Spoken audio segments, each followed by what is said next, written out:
Praise the lord. ప్రభునామ స్తోత్రము కలుగునుగాక. మార్చి 2nd సాటర్డే వాగ్దానము హీబ్రూస్ 3rd చాప్టర్ 1st హెబ్రీయులకు రాసిన పత్రిక 3వ అధ్యాయము 1వ వచనం. యేసు మీద లక్ష్యముంచుడి. Fix your thoughts on Jesus. Yeshu पर जिसे हम अंगीकार करते हैं. అయితే దేవుని మీద లక్ష్యం ఉంచాల. మనుషుల మీద లక్ష్యం ఉంచితే లాభం లేదు. మనుషులు చెడగొడతారు, పాడు చేస్తాడు. చెడగొట్టని దేవుని మీద మనము ఈ మార్చి మాసములో 2వ తారీఖున శనివారము ఆయన మీద ఆనుకోండి. రోమీయులకు రాసిన పత్రికలో 8వ అధ్యాయములో 28వ వచనంలో ఒక మాట ఉంది. దేవుని ప్రేమించు వారికి. సోదరుడా, దేవుని ప్రేమిస్తున్నావా? ప్రేమించు వారికి అనగా ఆయన సంకల్పము చొప్పున పిలువబడిన వారికి మేలు కలుగుటకై సమస్తము జరుగునని ఎరుగుదాం. ఆయన మేలు చేసే దేవుడు.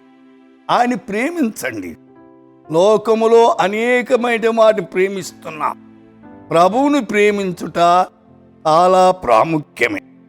డ్యూటరానమీ ద్వితీయోపదేశ కాండం 11వ అధ్యాయం 18వ వచనములో, మీరు నా మాటలను మీ హృదయములోను మీ మనస్సులోను ఉంచుకొని వాటిని మీ చేతుల మీద సూచనగా కట్టుకోవడం, అవి మీ కన్నుల నడుమ బాసికముగా ఉండవు. దేవుని వాక్యం ఎక్కడుండాలా? మన హృదయములోను మనస్సులోను. ఎందుకు హృదయములోను మనస్సులో ఉండాలా? హృదయం మోసకరమే, మనస్సు పరిపరి విధాలుగా పరుగులెత్తుంటుంది. దాని చేత స్వాధీనపరచుకోవాలి.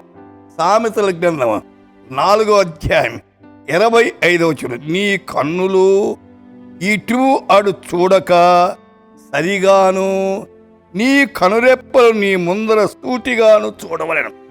దేవుని మీద సూటిగా మనస్సు నిలిపి, హృదయాన్ని నిలిపి ముందుకు సాగితే దేవుడు అన్ని సఫలము చేస్తాడు. 2 కొరింథీ 4:18 దృశ్యమైనవి అంటే అర్థం ఏమిటి? కనిపించేవి అనిత్యములు, అదృశ్యమైనవి నిత్యములు. అదృశ్యం అంటే కనపడనవి.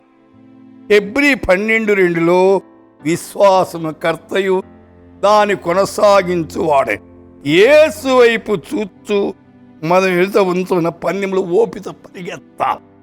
దినదినము మన జీవితములో లోకరక్షకుడైన యేసు వైపు చూస్తూ ముందుకు సాగుదాం.